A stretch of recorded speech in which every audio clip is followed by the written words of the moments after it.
संघर्ष यात्रेच्या निमित्तानं विरोधी पक्षनेते राधाकृष्ण विखे पाटील यांची भूमिका जाणून घेतली आमचे प्रतिनिधी विशाल करोळे यांनी।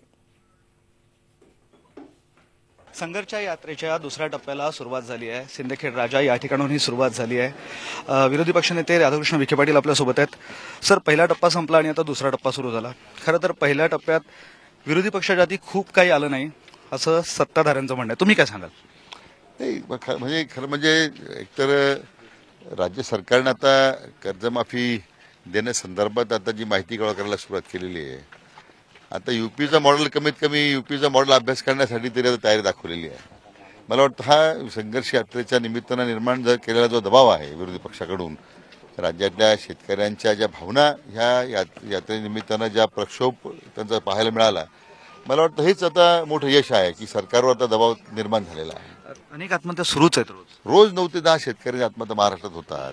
म्हणजे अजून किती राज्य सरकार राज्यातल्या शेतकऱ्यांचा बळी घेणार आहे। म्हणून कर्जमाफी देऊन ह्या सगळ्या कुटुंबाला आश्वासित करण्याची आज गरज आहे। परंतु नुसतं कर्जमाफीतून चालणार नाही।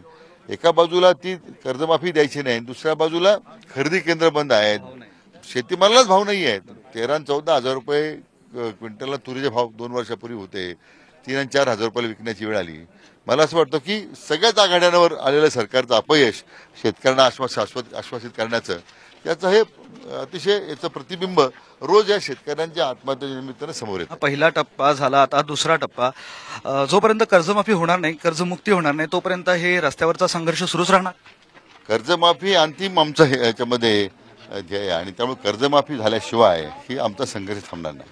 आपण बघतोय जोपर्यंत कर्जमाफी होत नाही तोपर्यंत संघर्ष असाच सुरू राहणार असं आता विरोधी पक्ष नेते सांगतायत। व्हिडिओ जर्नलिस्ट मोहम्मद तौफिकसह मी विशाल करोळे, झी मीडिया, औरंगाबाद। झी 24 तास रहा एक पाऊल पुढे।